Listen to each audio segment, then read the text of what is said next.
two, one. From the news capital of the world, welcome. It's the Daily Objective. I'm Jonathan Hoenig from capitalistpig.com. I'm delighted you're joining us today. A lot of you are already probably a little bit surprised that we have a Daily Objective today, because the whole week we've been bringing you the Daily Objective live from Washington, D.C., the nation's capital, and live from OCON, with really a whole week of tremendous live shows with this massive studio audience. I was fortunate to be part of one for one day with Don Watkins and Rucka Ali and Nikos, and all your favorite TVO stars were there. And we're only able to do this because of your super chat contributions and your membership as well. So I'll take this, get it done right at the top. You know me, I don't do a long spiel here. So join Bonnie and take this opportunity to toss us $2, £2. You know, the pound is getting more attractive now. So you Europeans, step it up. We're students of objectivism, all learning together, trying to interpret the world through Ayn Rand's philosophy of objectivism, and hopefully living a better life because of it. You know, Ayn Rand talked about philosophy and objectivism as a philosophy for living on Earth. So we're going to talk about living on Earth and doing it successfully, and answering a pretty important question about life on Earth today. One that I know Ayn Rand was very important or insistent on and very vocal about, and that is the topic of this guy, you know, the big man upstairs. You've probably seen him. Now, I'm told this is an actual photograph of God. I don't know how they necessarily got the camera up that high, although maybe God himself took a selfie and then sent it down back to us. Now, if you're saying that's not God, that's not my God, this easily could be your God as well. I mean, I don't want to step on anyone's toes here. This is just as much of a legitimate God as well. And I don't remember exactly what particular religion this is the God of, but you know, anything goes when it comes to mysticism and religion. So certainly, why not ask God? You know, who says that God's even got to be a guy?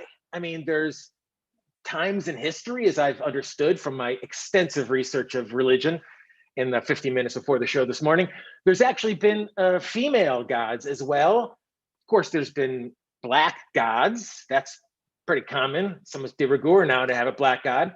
And why not? You know, and in fact, there's even evidence of queer gods who, according to Pride magazine, ruled ancient history. So I know what you're probably saying, and thank you, Kirk, as well, for your contribution. Kirk Wilcox, a great channel of his own as well. You should follow and follow him as well. But for all of you who've done all this research about God and thought about God, I have to disappoint you with offer disappointment in that there is no God.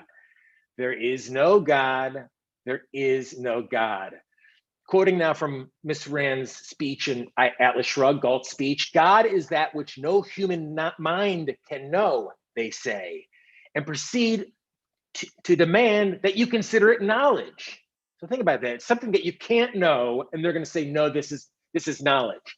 God, again, quoting Miss Rand now, God is non-man, heaven is non-earth, soul is non-body, virtue is non-profit, A is not A, perception is not sensory, knowledge is not reason. Their definitions are not acts of defining, but of wiping out. And that's really what God is. And I'll just, as a side note, I always observe it with children are mystified about God. I was mystified that my parents were talking about something like God. I quickly realized that it was like air quotes when they were talking about God. But this is really what God is, in my opinion. Religion is, but it sounds like Miss Rand is writing with Galt's speech here. It's really God is. It's the wiping out of one's brain. So I was a little bit delighted this week, I don't know if you caught this news, to see I think Pew poll. They do this every couple of years. They pew Americans about their belief in God. Now here's the good news. And I'll just encourage you right now, once again, to hit the super chat if you're enjoying today's presentation. Here's the good news. Belief in God in the US has dipped to a new low, right? That's a positive. Less and less people believing in God, being mystical, you know, subjugating themselves, sacrificing themselves for God. But here's what's the bummer about this. It dips to 81%. It dips to, I mean, that's the low. Still 19% of Americans believe in God.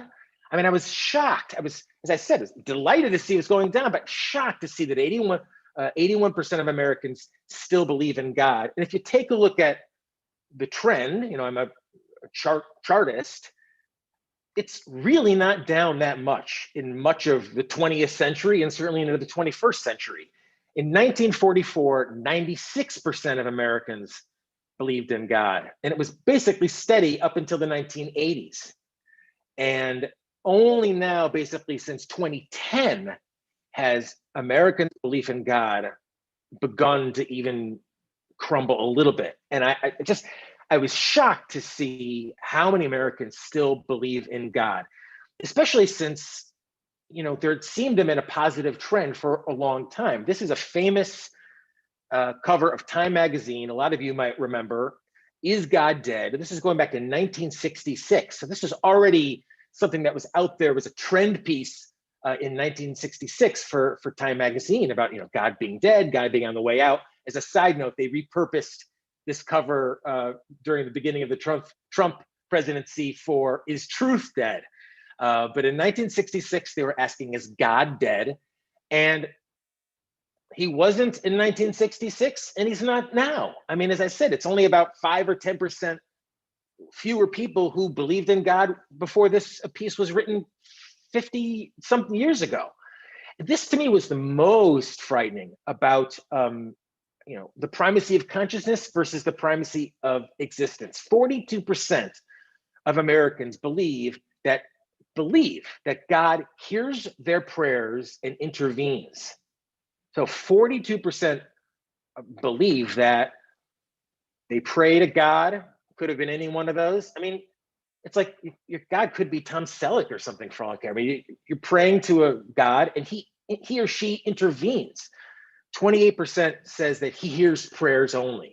So he's only hears the prayers. He's busy. What does he got to intervene with you for? Miss Rand, as you might imagine, had a lot to say about this. Let's listen. Yeah. You've got to allow that you're not smart enough to know whether or not there's a God. Yes, I am, and everybody here is. Is what? Smart enough. That doesn't take much.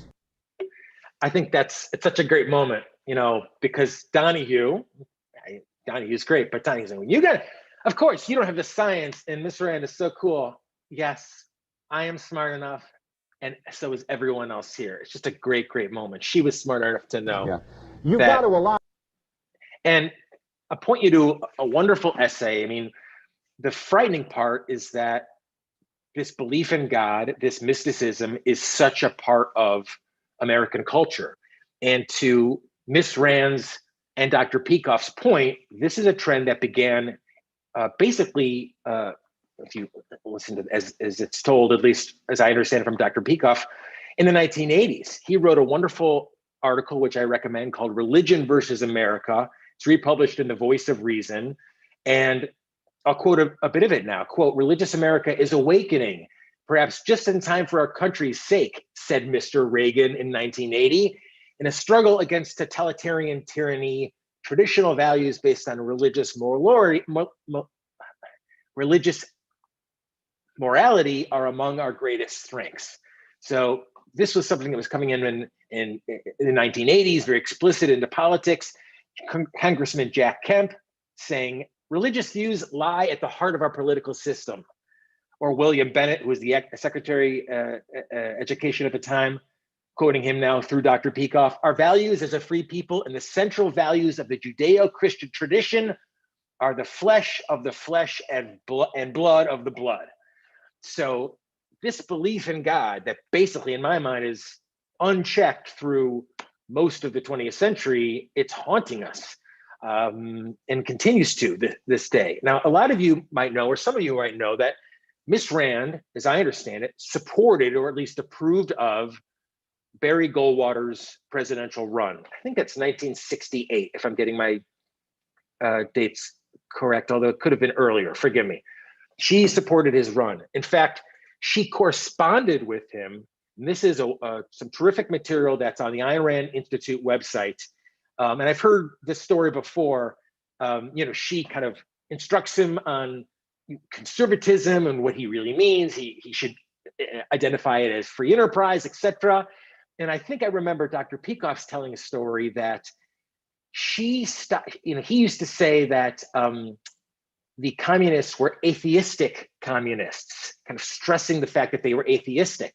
And I believe, as I understand from Dr. Peikoff, Miss Rand basically addressed that with him and say, well, why, I'm paraphrasing him, why are you saying they're atheistic? That's not the essential here. And he stopped saying it after that point. This is as told, as I believe, by Dr. Peikoff. So she supported Barry Goldwater, but by the time it got to Ronald Reagan, and again, as I understand it, the religious mysticism was so explicitly part of the so-called advocacy for capitalism. And again, Dr. Peikoff tells a wonderful story from his podcast where when Reagan announced his candidacy, or when Reagan got interested and started running, they had, Miss Rand had one of her students, one of her colleagues, call the Reagan office, call the Reagan campaign office, and basically ask what the view on abortion was. And as I remember Dr. Peikoff saying it, they hadn't decided yet. They hadn't decided yet. And of course, they decided to be very anti-abortion. And what was the justification? What's always the justification is, you don't want to piss off the big man upstairs. So she was not a supporter of Reagan. She was not, did not vote for him. And she talks about this in her last interview given in New Orleans, I believe in 1981 or even early 1982. Some people think that the election of Ronald Reagan and similar political developments suggest a shift in the direction of the ideas you've been proposing. Yet you seem very gloomy about our future. Why? Oh, because I don't think that Ronald Reagan represents proper kind of advocate of capitalism. He is not for capitalism. He stands for a mixed economy, and he's not a very good politician. I never voted for him. I didn't vote for anyone this time. But I do believe there is a shift to the right. The public is tired of the welfare state. They would like to return to some rational Americanism, but there is no intellectual leadership. None at all. That line from her, which often people don't hear, is so relevant today. The people want to get rid of the welfare state, but what does she say? There's just no intellectual leadership, none at all. And in my opinion, Bonnie, who's a member of the Ayn Rand Center UK, she says, Reagan hadn't decided yet, the heck with objectivity. Well, again, as Miss Rand says, when Reagan was governor, he was much more friendly to abortion. Again, I haven't studied this. I'm learning from Dr. Peikoff and his podcast. As he tells it, when Reagan was governor of California, he was much more lenient, if nothing else, of abortion. But he went which way the political winds were blowing. No objectivity, no morality, and Miss Rand was very much opposed to him. I mean, the irony is that how often when you're scooting around the web do you see something like, well, Ayn Rand and Ronald Reagan, two peas in a pod, and all that bullshit. It's just people take just a moment, and that's what you're doing here today. You're learning about Ayn Rand. You're a student of objectivism, so you can set someone straight in the future when they say, oh, Ayn Rand and Ronald Reagan, they're just, buddies a way back. You say, actually, she opposed them for a number of reasons, abortion one of them. Some people. What's so maddening now, and why you rarely see me doing shows about politics at all, is that nothing's changed. The same Jack Kemp, Ronald Reagan notion that Judeo-Christian values are at the heart of our country, are at the heart of liberty. I mean, this is a headline from October of last year. So this has not changed a bit. And just as Ms. Rand said, that there's no intellectual leadership, none at all. I mean, I think with the exception of a lot of the minds I saw at OCON this week, the same thing. I mean, here is Charlie Kirk, who, as Yaron Brook will recall, Charlie Kirk was when he was a student, would go to Yaron Brook's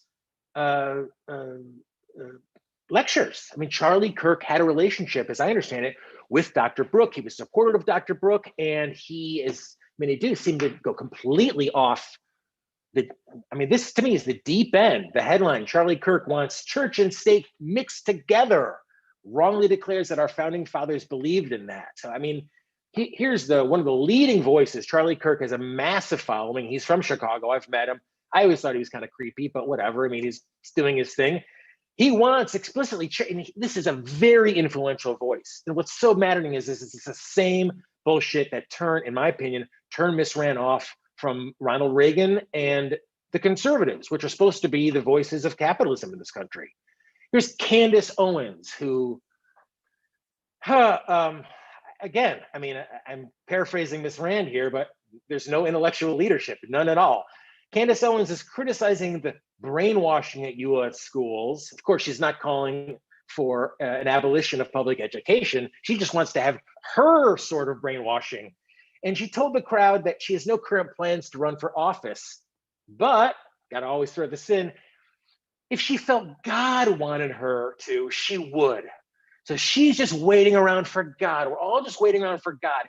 This is what's gonna save us from anything. I mean, anything. This is the absence of intellectual leadership among the most rising stars in supposedly the defenders of capitalism.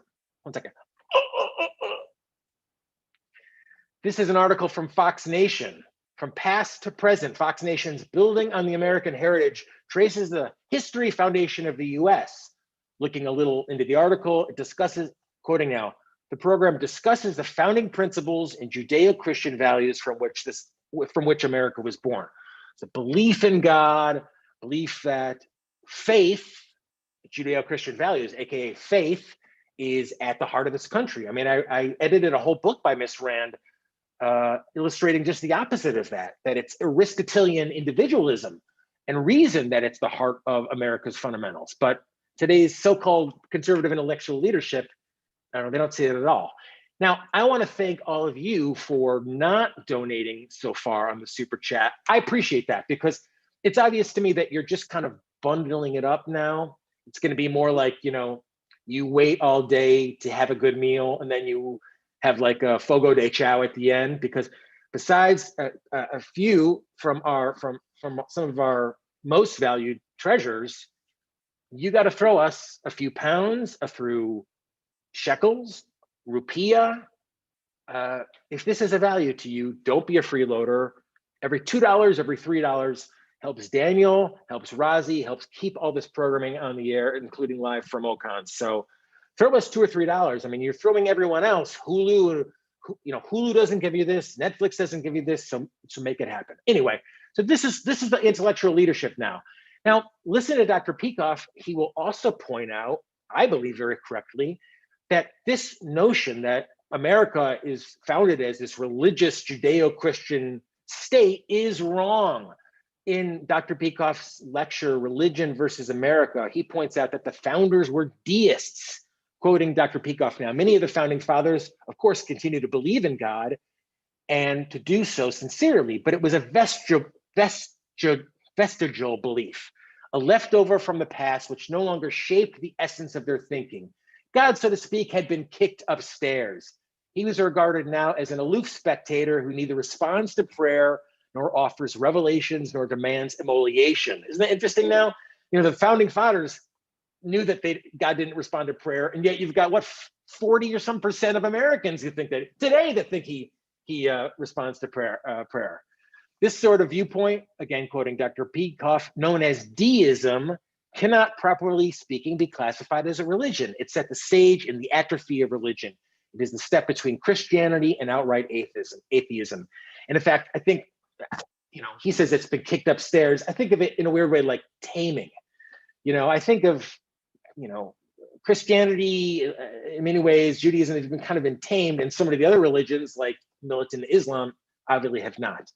But the founders were not big religionists. They were deists. And Dr. Peikoff's article and the speech addresses that specifically. Here's Miss Rand on the topic with Donahue. Is that when you accept such an important issue as the creation of the universe, on faith, you're destroying your confidence and the validity of your own mind. It has to be either reason or faith. I am against God for the reason that I don't want to destroy reason. I don't. Give us a chance, all right? We appreciate your zeal, but if you continue that, it's going to make it difficult for the other people to absorb what's going on here. He says, how can I be against God? I'm against those who conceived that idea. I love that moment. I mean, she looks at him. It's just such a great moment. She looks back at him, and she, with a look and with a very poignant comment, she's against those who conceive that idea, and I'm against those who propagate that idea. People who appeal to religious mysticism. You know, my answer more and more, and thank you, Apollo, for really a great donation, £2. Now, although the pound is, you know, you're all right in my book, no, Apollo. No, seriously, thank you. And of course, thank you for being kind of a regular in one of our conversations. So I love this moment here, you know. Ms. Rand says, look, or she says, I'm against those who put forth that idea. And, you know, that's something that I think we as objectivists and students of objectivism really have to be cognizant of and vocal about. Quoting Dr. Peikoff now, there could be no philosophic breach between thought and action. The consequences of the epistemology of religion is the politics of tyranny. And as I understand from Dr. Peikoff's dim hypothesis, I mean, this is in effect coming true. I mean, this is religious mysticism is that tyranny. If you cannot reach the truth by your own mental powers, but must offer obedient faith to a cognitive authority, then you are not your own intellectual master. In such a case, you cannot guide your behavior by your own judgment either, but must be submissive in action as well. This is the reason why, historically, as Ayn Rand has pointed out, faith and force are always corollaries. Each requires the other. And you know, my interpretation is that these days it's not just faith in the supernatural, but it's of course faith on his or her homies here on Earth who speak on his or her behalf. Thank you, Equal to Reality. Cheer up. I'm cheery. I'm very cheery about this.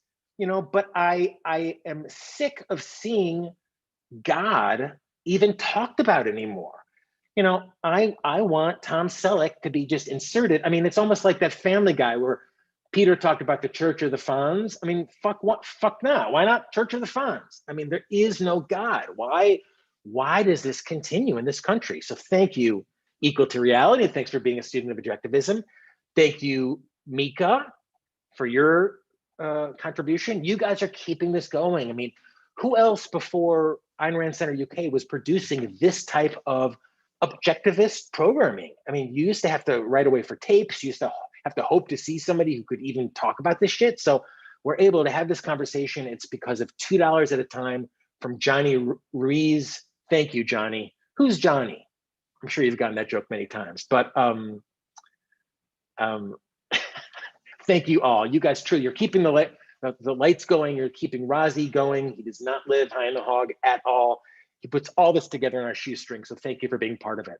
So one of the reasons I'm fired up about this is what Dr. Peikoff identifies as the psychological results of altruism, and they're not good. I mean, if you're sacrificing yourself to God, you're not living your own life. You're not living for you. You're living for someone else.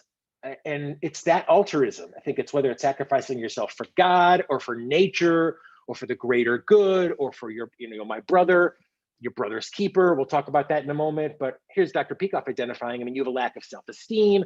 You don't love others when you're in effect forced to sacrifice for them. So you have a lack of respect for others. You have a terrible view in existence, and you're very lethargic to ethics.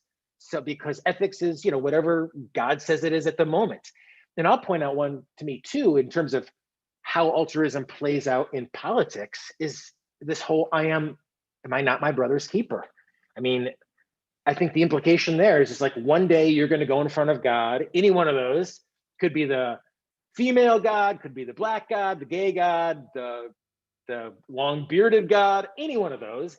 Any one of them has that same idea that, yes, you are your brother's keeper.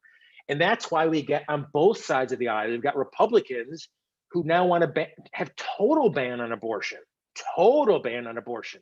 Now, you know what Ms. Rand thought about that, but, you know, they're acting. This is what God would want them to do. God wants them to protect life. God created this baby, and who are we to stand in the way? I mean, that's so, but it's not just Republicans. I mean, here's the Democrats now. This is just ripped from the headlines today.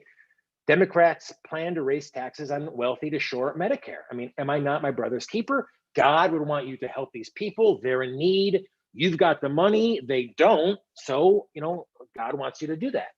So, Equal to Reality, who is a member, says he thinks of God, he thinks of Morgan Freeman.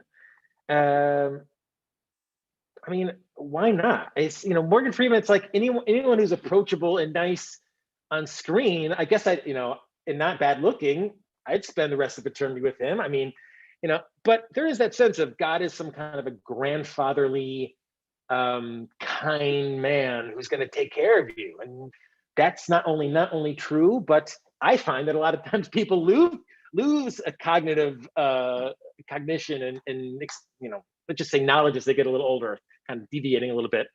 But so it's on both sides, altruism, mysticism, and as Ayn Rand pointed out, philosophy or religion is a primitive form of philosophy. And I guess it kind of makes sense. I mean, if people prayed for the harvest, what did they know? I mean, they were so early on in man's just knowledge. And we're talking about those early days. I don't know exactly, I can't quote the years, but when you were eating moss and living like an animal, I mean, you prayed for the sun, you prayed for this or that, but we're not there anymore. We have moved so far beyond that. And Miss Rand identifies, I think correctly, religion as that early form of philosophy of kind of understanding the world, but we're not there anymore. So what the fuck with you 80% of Americans who are still believing in God? It's time to step it up. It's time to step it up to philosophy. Quoting Miss Rand now, philosophy is the goal towards which religion was only a helplessly blind groping. It kind of seems like that, right? If you were like, oh, what's the world? How does it work? I don't understand anything. I mean, so you made something up.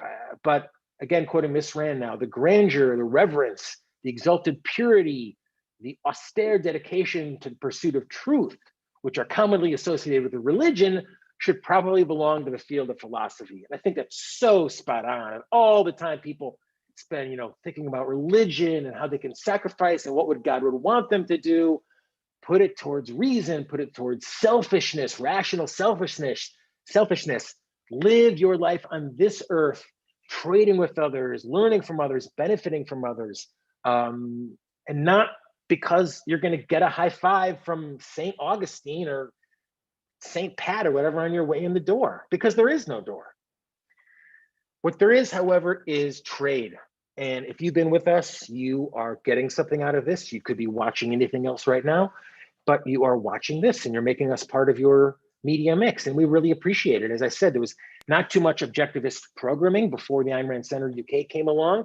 Of course, there's always been scholars, but in terms of a great conversation between all of us as students of objectivism. I mean, I've been studying objectivism since I've been basically 19 years old. Let's see, I'm 26 now. So anyway, it's been a long time. And I want to highlight, in addition to our super chatters, we have members of the Ayn Rand Center UK online as well. Robin, thank you. Robin Heenan, Johnny Ruiz. Johnny, who's the fuck is Johnny? Funny movie. Well, I was referencing who's Johnny from Short Circuit, which is a movie in the 80s, and I'm sure you weren't even born when that came on. Robin asked, is Ocon over? It is over, is my understanding. It was an amazing opportunity, so much momentum and benevolence among objectivists. I mean, at a time in which it seems everyone's so pissed off, this was just such a great experience with really good-hearted people and good-headed people, wanting to have fun, wanting to learn, wanting to listen, wanting to share. So it was a really, really awesome experience. Thank you for being a member. Thank you, Bonnie. Bonnie says, if you believe in God, you have a pass on using reason part-time. Yeah, it saves energy. I mean, you don't have to, you can just put it in God's hands, or, something like the abortion debate, I think, is especially sinister, but we'll keep it on track and echo what you're saying. Absolutely. Equal to Reality says he never believed in God. I never did for a moment. I mean, I never, in fact, I remember at some point, I mean, this is long before YouTube or Google, but like thinking, now, wait a minute, is there any evidence? Like I always didn't believe it, but then I was like, wait a minute, is there any evidence? I mean, I must have been, I don't know, 11 at the time because, and when I realized that there wasn't evidence, I said, okay, no, now I'm sure. But no, I think in any child, I mean, as Miss Rand says, I know it's true and it's true. And in fact, you should listen to that interview as well, because Donahue says to Miss Rand something to the effect of like, when you look around, isn't this amazing? Isn't this incredible? And she looks around and she says, yeah, this is all man-made. And it's true. Everything, look in wherever you're sitting now, if you're probably in an apartment like I am, everything around me, everything here is man-made. And so it's the reason that we should be exalting. It's reality, it's man's mind. So thank you all for being part of what we're doing here, for the super chats, watching, and telling a friend. We'll be back next week with more of the Daily Objective. We've got tons coming up. I'm going to tell you what it is coming up, in fact. It's tons coming up, always coming up. At 7 p.m. UK time, which is coming up, I believe, soon. It's just in a couple hours. I set my watch on UK time now anyway. It's Jim Brown. I mean, Jim Brown is a finance expert. He's a very successful man, and he's got a really important perspective on investing, telling you where to put your money. And he'll be on with Brian Simpson in just 1/2 hour from now. So it's just a half hour from now.